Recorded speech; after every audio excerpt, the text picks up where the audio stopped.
नमस्कार प्यारे विद्यार्थियों, राधे राधे, जय श्री राम, जय श्री श्याम। आप सभी का स्वागत है आपके अपना YouTube चैनल गुरु आज्ञा क्लासेस पर। प्यारे विद्यार्थियों, आज हम लाए हैं आपके लिए शिक्षण अभिक्षमता का मॉडल पेपर 3 बहुत ही महत्वपूर्ण प्रश्नों के साथ। जो विद्यार्थी BSTC 2025 और PTT 2025 की तैयारी कर रहे हैं उनके लिए बहुमूल्य प्रश्नों का खजाना लाए हैं। शिक्षण अभिक्षमता के 50 प्रश्न आपके आते हैं जो कि बहुत ही महत्वपूर्ण है प्यारे विद्यार्थियों। और ये 50 जो प्रश्न होते हैं ये तार्किक रूप से पूछे गए होते हैं, ये स्थिति परिस्थिति के हिसाब से पूछे गए होते हैं कि एज ए टीचर, अध्यापक के रूप में आप किस प्रकार निर्णय लेंगे, समाज के प्रति आपका क्या दायित्व है, विद्यार्थी के प्रति आपका क्या दायित्व है, विद्यालय के प्रति, अपने सह शिक्षकों के प्रति आपके क्या दायित्व हैं। ऐसे ही बहुत सारे प्रश्न शिक्षण अभिक्षमता में आपसे पूछे जाते हैं। तो आइए इनको सॉल्व करते हैं, इनका सॉल्यूशन करते हैं। आइए बढ़ते हैं प्रश्न संख्या 1 की ओर। प्रश्न संख्या 1 आपके स्क्रीन पर प्यारे विद्यार्थियों। पहला प्रश्न पूछा गया है कि बालक के उचित विकास में आप किसका महत्वपूर्ण योगदान मानते हैं।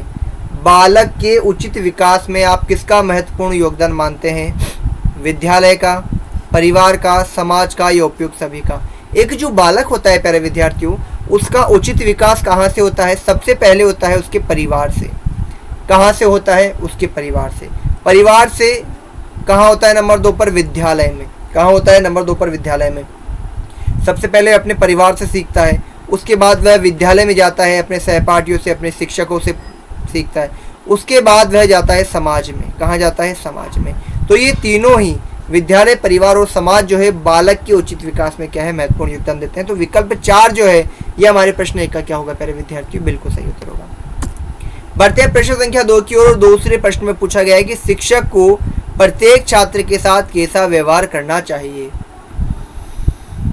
एक शिक्षक को प्रत्येक छात्र के साथ कैसा व्यवहार करना चाहिए? कठोर, सामान्य, मिश्र के समान या इनमें से कोई नहीं। बताइए कैसा होगा, कैसा व्यवहार करना चाहिए? कठोर, सामान्य या मिश्र के समान। अर्थात मिश्र के समान में कठोर और सामान्य दोनों ही आते हैं। तो विकल्प 3 जो है सही होगा।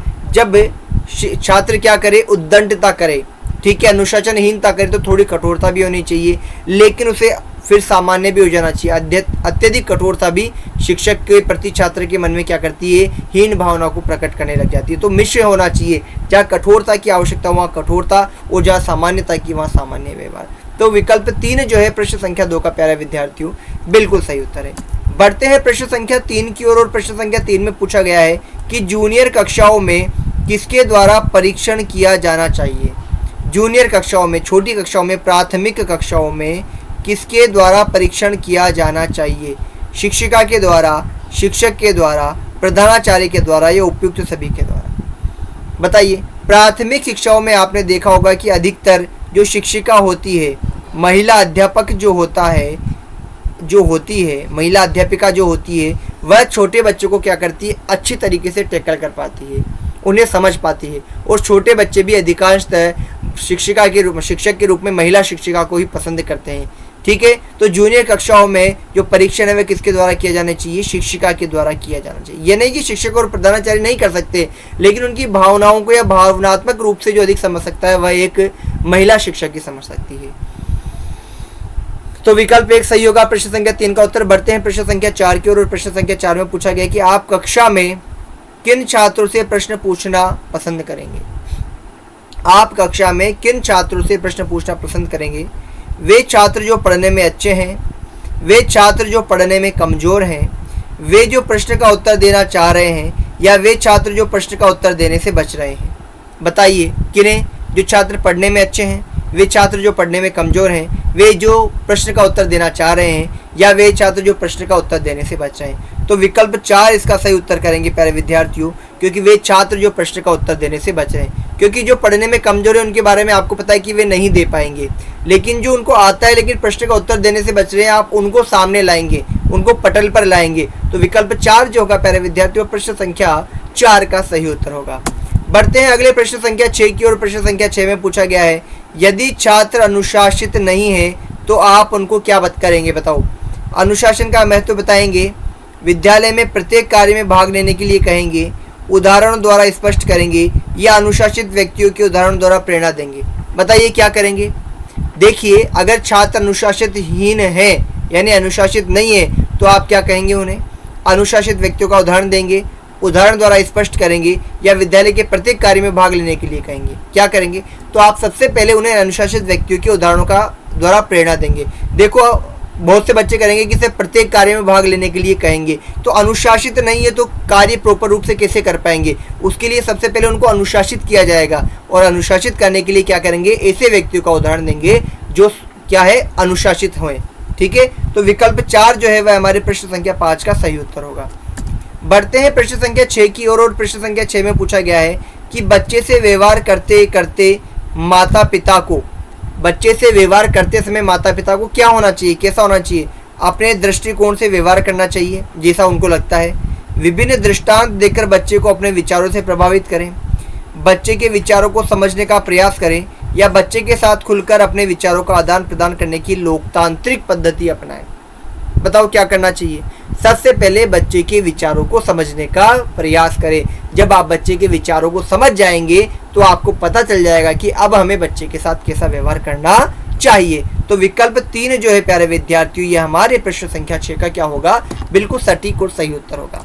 बढ़ते हैं प्रश्न संख्या 7 की ओर, और 7वें प्रश्न में पूछा गया है, यदि आपका बालक अपने साथी से लड़कर आता है तो आप क्या करेंगे? आप अपने बालक को, उसके साथी को, दोनों को एक साथ पीट देंगे कि तुम दोनों लड़के आए हो, मैं तुम्हारी पिटाई कर देता हूँ, ऐसा करेंगे? नहीं, ये कदापि नहीं करना है। आप उन दोनों में समझौता करा देंगे। हाँ बिल्कुल, उन दोनों को समझाएंगे, उन दोनों को लड़ने की हानियां बताएंगे, उन दोनों के बीच में जो भी विवाद है उस विवाद को क्या करेंगे? सुनेंगे, और उसको सुलझाने का प्रयत्न करेंगे, और फिर उन दोनों में क्या करेंगे? आप समझौता करा देंगे। क्या करेंगे? समझौता करा देंगे। तो विकल्प 2 जो है वो इसका सही उत्तर होगा। तीसरा विकल्प है, आप अपने बालक के साथी की शिकायत उसके अभिभावक से करेंगे। नहीं, आप अपने स्तर पर ही पहले बालक को समझाएंगे। उपयुक्त सभी तो नहीं होगा। तो विकल्प 2 जो है वह प्रश्न संख्या 7 का क्या है? सही उत्तर है। बढ़ते हैं अगले प्रश्न संख्या 8 की ओर, और प्रश्न संख्या 8 में पूछा गया है प्यारे विद्यार्थियों, छात्रों को गृह कार्य किस आधार पर देना चाहिए? बताओ भाई। गृह कार्य छात्रों की योग्यता पर आधारित होना चाहिए, सरल होना चाहिए, एक समान सबको गृह कार्य देना चाहिए, छात्रों की रुचि पर आधारित होना चाहिए? बताइए क्या होना चाहिए? छात्रों की रुचि पर आधारित होगा तो आधे छात्र तो कहेंगे कि हमें गृह कार्य चाहिए नहीं, तो ये तो गलत हो जाएगा। सभी को एक समान देंगे तो जो कमजोर बच्चे हैं, वो जो बच्चे होशियार है उनके समान गृह कार्य को नहीं कर पाएंगे, तो ये भी गलत है। गृह कार्य सरल होगा तो क्या होगा? बच्चों का जो स्तर है उसका मापदंड जो है वो सही नहीं हो पाएगा, है ना, बच्चों का स्तर बढ़ नहीं पाएगा। तो गृह कार्य छात्रों की योग्यताओं पर, जैसा छात्र है उसकी योग्यता के आधार पर क्या करना चाहिए? एक शिक्षक को उसके गृह कार्य को उसको देना चाहिए। तो विकल्प 1 जो है यह हमारे प्रश्न संख्या 8 का क्या होगा प्यारे विद्यार्थियों? बिल्कुल सही उत्तर होगा। अब बात करते हैं प्रश्न संख्या 9 की, और प्रश्न संख्या 9 में पूछा गया है कि छात्रों में ईमानदारी तथा अन्य गुणों का विकास संभव है। कैसे संभव है? स्वयं अपना उदाहरण देकर, भाषण देकर, उदाहरण देकर, या किसी ईमानदार व्यक्ति का उदाहरण देकर। छात्रों में ईमानदारी व अन्य गुणों का विकास संभव है किसी ईमानदार व्यक्ति का उदाहरण देकर। अब देखो, आप किसी अन्य व्यक्ति का उदाहरण देंगे तो हो सकता है आपकी नज़र में वो व्यक्ति ठीक हो, लेकिन किसी बालक ने उस व्यक्ति को अन्य स्थिति में देखा हुआ हो ईमानदारी नहीं करते हुए, तो वो उसके ऊपर गलत इफेक्ट करेगा कि ईमानदारी जैसा। अपने स्वयं का उदाहरण दे, क्या दे? अपने स्वयं का उदाहरण दे, और अपने जीवन की उस घटना को बताए जहां आपने ईमानदारी का परिचय दिया, और फिर ये भी कहें कि आपको विश्वास नहीं हो तो उनसे जाकर पूछ सकते हैं। जब बच्चे उनसे जाके पूछेंगे तो ईमानदारी पर उनका और आप पर, दोनों पर विश्वास क्या होगा? दृढ़ होगा। तो विकल्प 1 जो है यह हमारे प्रश्न संख्या 9 का सही उत्तर होगा, क्योंकि सबसे अच्छा उदाहरण छात्रों के लिए एक शिक्षक ही होता है। बढ़ते हैं प्रश्न संख्या 10 की ओर, और 10वें प्रश्न में पूछा कि छात्रों की निंदा नहीं करनी चाहिए, क्योंकि क्या कारण है? छात्र निरुत्साहित हो जाते हैं इसलिए, वे शिक्षक से घृणा करने लगते हैं इसलिए, छात्र अनुशासित नहीं रहते इसलिए, या वह पढ़ाई में अरुचि हो जाती है इसलिए। तो सबसे मूलभूत कारण है, हम बाल मनोविज्ञान भी पढ़ते हैं प्यारे विद्यार्थियों, कि छात्रों की निंदा करने से वे निरुत्साहित हो जाते हैं, फिर अगर किसी कार्य को वे करना भी चाहे तो उत्साह नहीं होने के कारण कार्य नहीं कर पाते हैं। शिक्षक से घृणा तो आगे की बात है, सबसे पहले क्या हो जाते हैं? निरुत्साहित हो जाते हैं। तो विकल्प 1 जो है ये हमारे प्रश्न संख्या 10 का सही उत्तर होगा। बढ़ते हैं अगले 11वें प्रश्न की ओर। प्रश्न संख्या 11 में पूछा गया है कि अध्यापक के लिए सर्वाधिक आवश्यक विशेषता है, क्या होना चाहिए एक अध्यापक को? देश के प्रति अगाध प्रेम होना चाहिए, समाज सेवा होना चाहिए, विषय और सेवा दोनों के बारे में अच्छी जानकारी होनी चाहिए, कठोर परिश्रम होना चाहिए।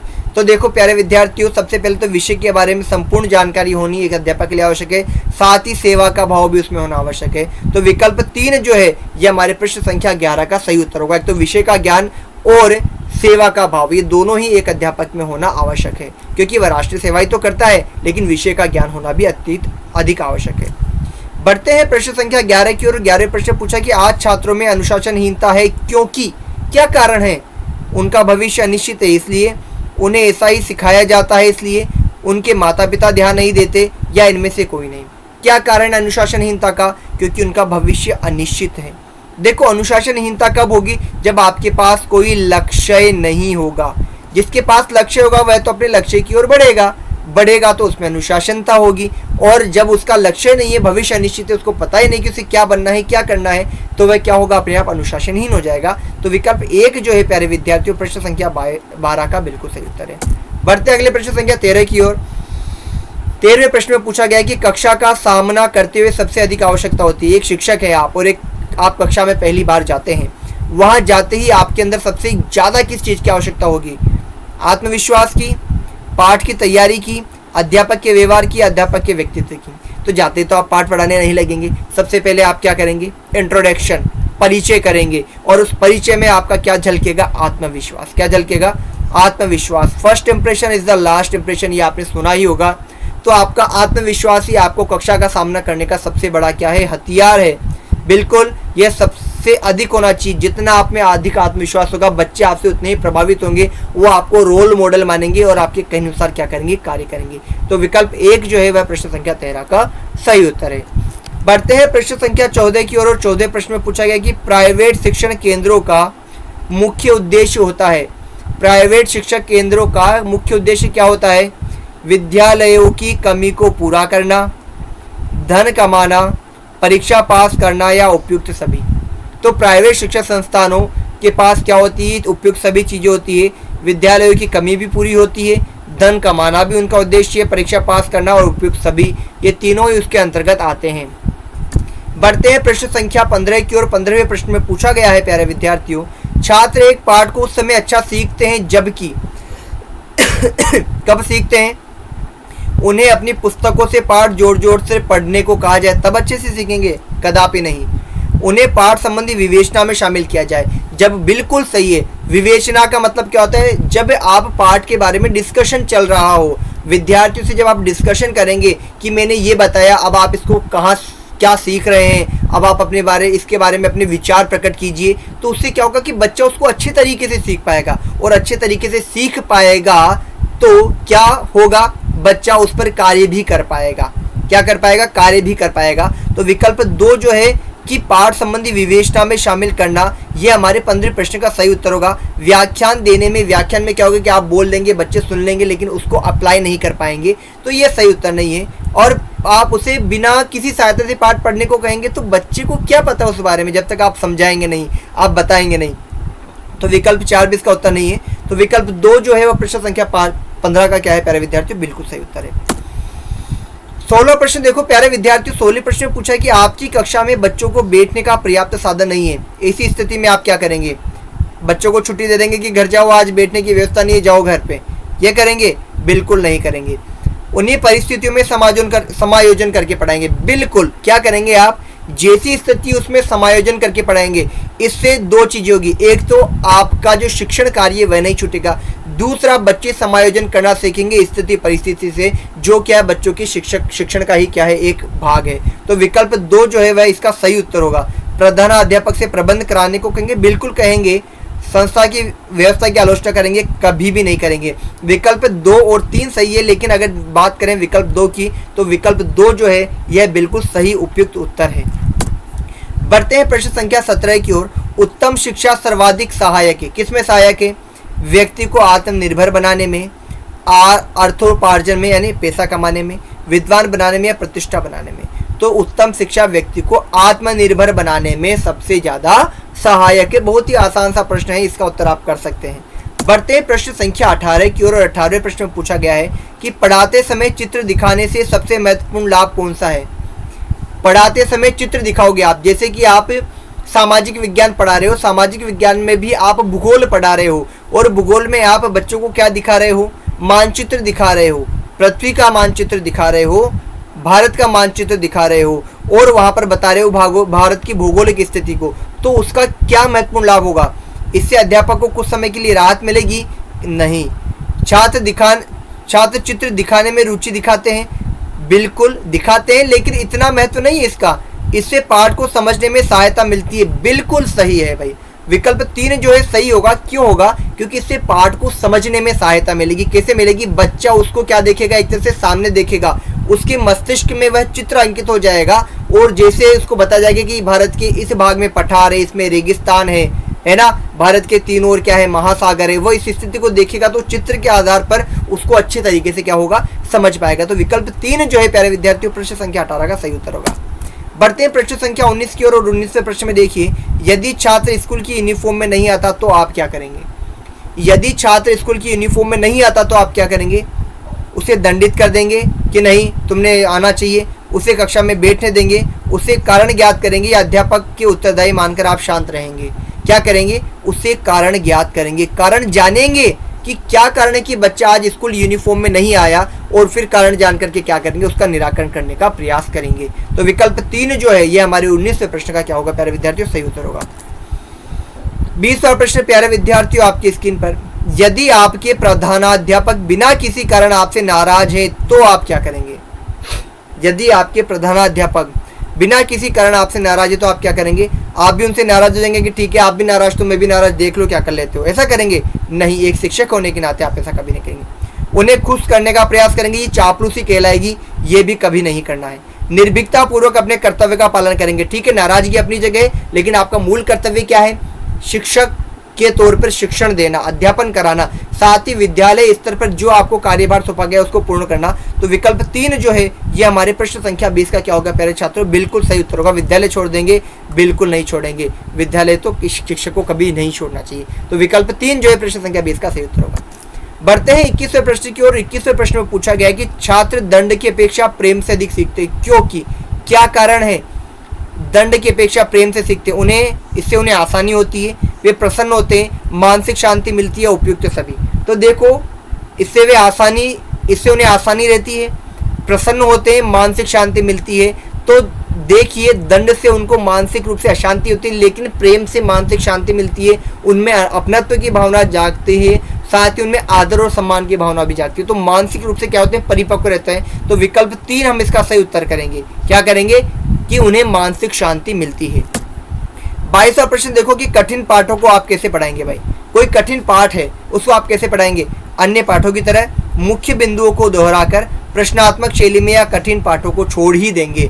तो भाई छोड़ देंगे नहीं, प्रश्नात्मक शैली में नहीं करेंगे, क्योंकि प्रश्न पूछेंगे बच्चा बता नहीं पाएगा तो बच्चा हतोत्साहित हो जाएगा, निरुत्साहित हो जाएगा वह बच्चा। तो ये नहीं करना। मुख्य बिंदुओं को दोहराकर, बिल्कुल आप मुख्य बिंदुओं को दोहराएंगे, बिल्कुल जो पाठ के मुख्य बिंदु उनको बार बार दोहराएंगे, तो बच्चा बार बार जब उनको सुनेगा तो उसको समझने की जो उसकी गति है उसमें वृद्धि होगी। तो विकल्प 2 जो है वह हमारे प्रश्न संख्या 22 का सही उत्तर होगा। 23वां प्रश्न देखिए प्यारे विद्यार्थियों की, प्राथमिक स्तर पर शिक्षा का माध्यम मातृभाषा होना चाहिए, क्योंकि प्राथमिक स्तर पर शिक्षा का माध्यम मातृभाषा होना चाहिए, क्योंकि क्या कारण है?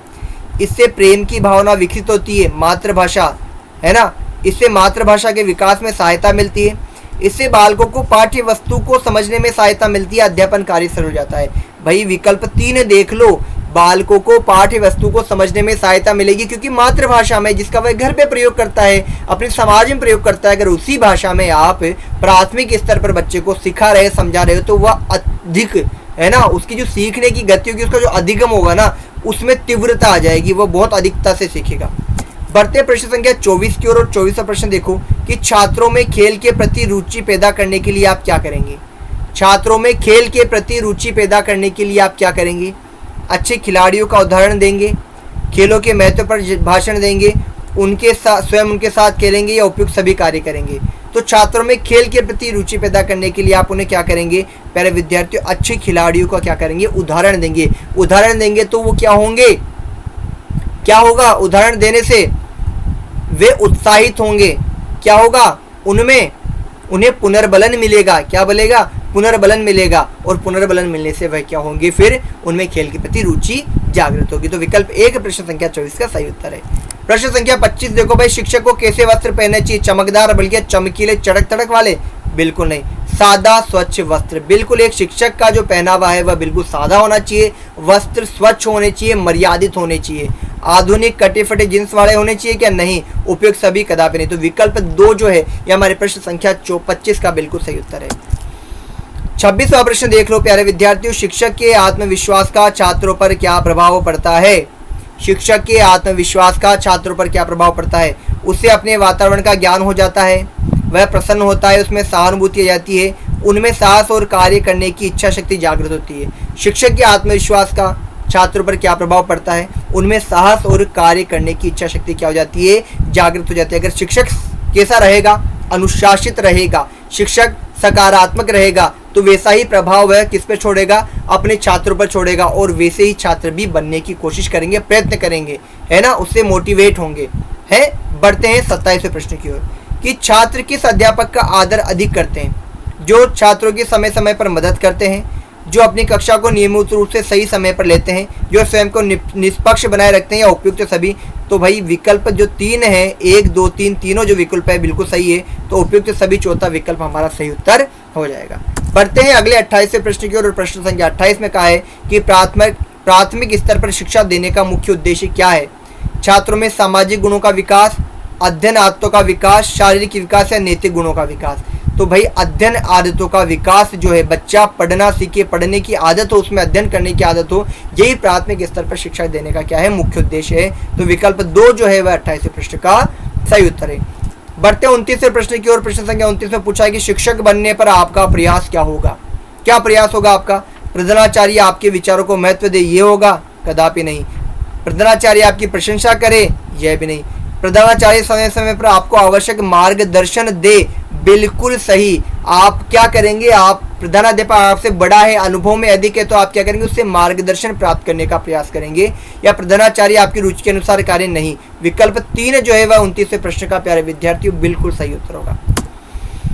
30वां प्रश्न देखो, एक विद्यालय के प्रधानाचार्य को चाहिए कि वह क्या करे? हमेशा शिक्षकों के हित के लिए सोचे, अपने निर्णयों को कठोरता पूर्वक विद्यालय में लागू करें, जो भी निर्णय ले वह शिक्षकों के साथ विचार विमर्श के बाद ले, या छात्रों को पूर्ण स्वतंत्रता दे। तो भाई जो भी निर्णय ले वह शिक्षकों के साथ विचार विमर्श करने के बाद लेगा, तो शिक्षकों को भी क्या रहेगा कि हाँ, हमारा भी विद्यालय में क्या है, एक महत्व है। और जब वे ऐसा सोचेंगे तो वे क्या करेंगे? विद्यालय के हित में, छात्रों के हित में, समाज के हित में क्या देंगे? अपने विचार प्रकट करेंगे। तो जो भी निर्णय ले वह शिक्षकों के साथ विचार विमर्श करके लेंगे, तो उससे शिक्षक भी फिर प्रधानाचार्य के प्रति क्या रखेंगे? सम्मान का भाव रखेंगे। तो विकल्प 3 जो है प्यारे विद्यार्थियों प्रश्न संख्या 30 का बिल्कुल सही उत्तर है। आज की क्लास आपको कैसे लगी जल्द से जल्द कमेंट बॉक्स में बता दीजिए प्यारे विद्यार्थियों।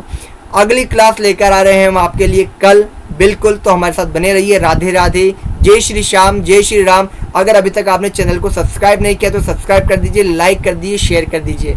मिलते हैं अपनी अगली कक्षा में, तब तक के लिए जय हिंद, जय भारत प्यारे दोस्तों।